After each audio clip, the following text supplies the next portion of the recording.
Halo, pecinta YouTube, salam S3. Saya Romo Komanggaul, gaya ulian lacur. Pada kesempatan ini, saya ingin berbicara, menceritakan beberapa minggu terakhir ini ada lagi lagi viral tentang buku The Last Lecture, kuliah yang terakhir yang menjadi bestseller tahun 2007. Silakan Anda cari siapa penulisnya, mungkin bisa di search di Google itu ya. Yang masa sederhana yang mungkin kita sudah biasa lakukan, biasa dengar. 3 hal mengenai kepribadian, komunitas, dan hidup, personality, community, dan life. Bagaimana itu? Saya akan ambil secara singkat. Dalam kepribadian, banyak orang menjadi resah, gelisah, selalu membandingkan dirinya orang lain. Saya kok tidak seperti dia ya, langsing. Saya tidak seperti dia ya, menjadi wakil bupati. Hal yang demikianlah yang membuat orang menjadi tidak nyaman, tidak bahagia, akhirnya mempengaruhi semua kesehatannya. Dia pengaruh juga dia punya bisnis, pengaruh juga pola pikirnya. Jangan membandingkan hidup Anda dengan orang lain, karena Anda tidak pernah tahu apa yang telah mereka lalui dan rasakan. Ya. Semua kita punya sejarah.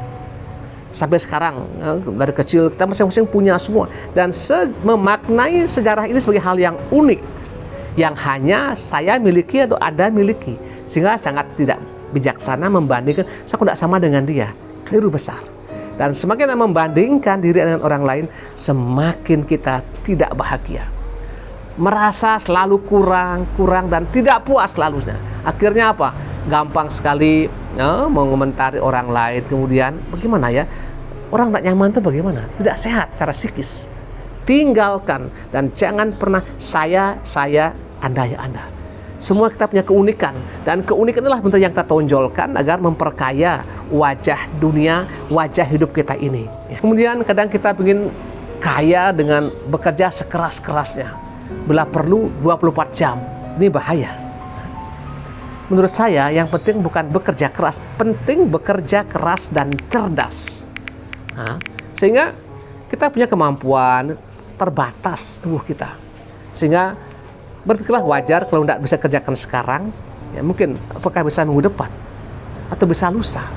Sehingga dengan demikian saya kira hal yang bagus bahwa kita memulai semuanya tahu batas, tahu tenaga, dan bagaimana pekerjaan itu diatur sehingga betul memberikan kenikmatan kesehatan. Apalagi sampai kurang tidur karena bekerja, susah. Akhirnya kita bekerja uang banyak, belum setahun kena cancer, cuci darah, repot. Kemudian yang terakhir mengenai kepribadian, bermimpilah saat Anda bangun, jangan saat Anda tidur. Karena apa? Memang semua berawal dari mimpi. Kita punya planning ke depan ya. Nanti saya ingin punya babi 1000 misalnya. Nah, untuk punya babi 1000 harus diawali dengan 1 ekor, bukan? 1 ekor, 2 ekor pelan-pelan. Kemudian di maintenance, bagaimana perawatannya, bagaimana sistem pola makannya, dan tentu kesehatan bayi penting. Sehingga kalau kita bermimpi punya 1000 tanpa dari nol, itu artinya kita mimpi saat kita tidur, bukan saat kita bangun. Ya, baik. Sekarang mungkin mengenai community, hidup kita sebagai di masyarakat, di sekolah semuanya. Cobalah membuat paling sedikit 3 orang tersenyum setiap hari. Kenapa? Karena dengan senyum Anda bersenyum pada orang lain. Orang lain ikut tersenyum dan bahagia. Dan ini berkat. Berkat yang Anda akan tidak pernah orang bisa ambil.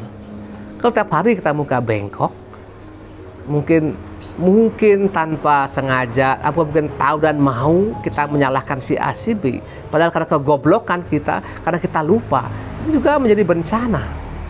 Sehingga kita melatih bagaimana menumbuhkan senyum yang tumbuh karena bersyukur kita masih hidup, hari masih baru, masih bisa makan, masih bisa adanya saja. Pekerjaan tidak akan menjaga Anda pada saat Anda sakit, tetapi keluarga dan teman Anda lah yang akan menjaga Anda. Oleh karena itu, jagalah hubungan baik dengan keluarga, dan lingkungan anak ini penting. Kadang-kadang kita mengejar pekerjaan semuanya, kadang-kadang kita lupakan dengan lingkungan. Mau banjar, berparoki, ngayah, kita lupakan semua. Padahal disitulah ketika kita tidak dalam saat maut, tetangga paroki, tetangga banjarlah yang menuntun, mendampingi kita. Sehingga ada kekuatan untuk menghadapi sakit ini. Itu tentang komunitas. Tentang kehidupan. Jadikanlah Tuhan sebagai yang pertama dalam setiap pikiran, pekerjaan, dan perbuatan. Kalau saya tanya, apa itu Tuhan atau siapa Tuhan? Tak ada seorang pun belum pernah melihat Tuhan.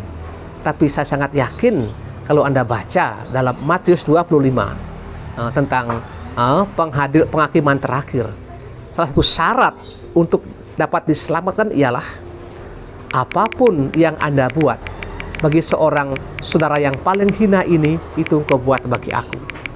Kesimpulan saya, Tuhan ialah mereka ya tersamar, hadir dalam diri setiap teman kita, khususnya mereka yang membutuhkan bantuan kita, entah secara finansial, entah mungkin emosi, dan sebagainya. Sebaik atau seburuk apapun sebuah situasi, hal tersebut akan berubah.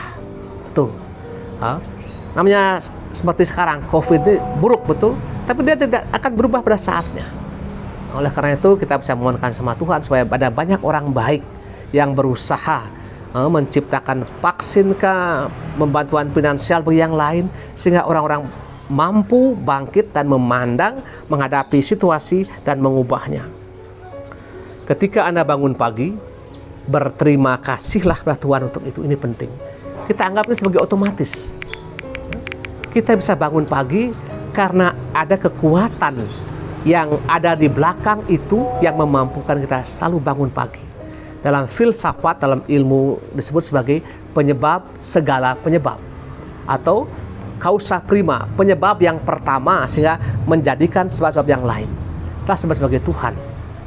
Sehingga kadang-kadang kita otomatis bilang, oi, kita masih bisa makan, dicek lab gula masih bagus.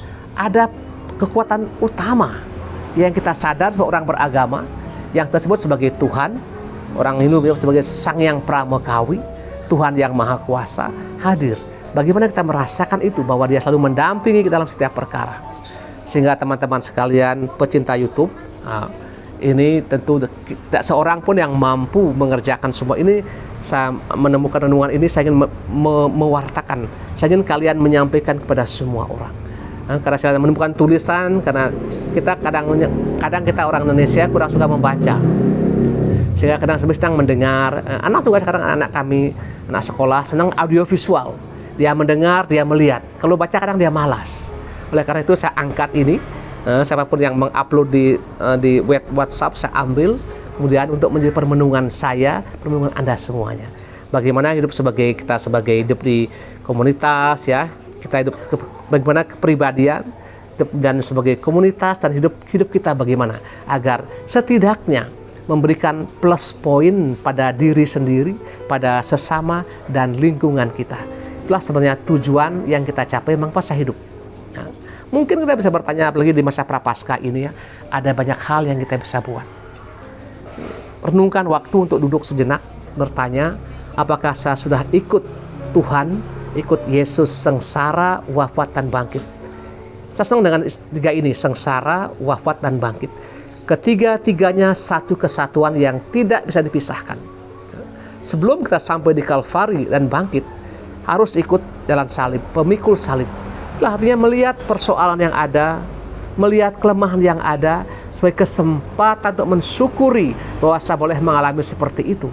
Sehingga dengan ikut pelan-pelan, tapi pasti pada saat yang tepat, kuasa Allah membangkitkan hidup baru dan memberikan rahmat yang berlimpah-limpah. Jadi selamat pagi, selamat siang, selamat malam. Begitu Anda mendengarkan, dan saya akan senang sekali kalau Anda ikut menyebarkan, supaya banyak orang membaca dan memberikan komentar di kolom komentar, untuk perbaikan-perbaikan di video-video yang akan datang. Sampai jumpa. Selamat S3.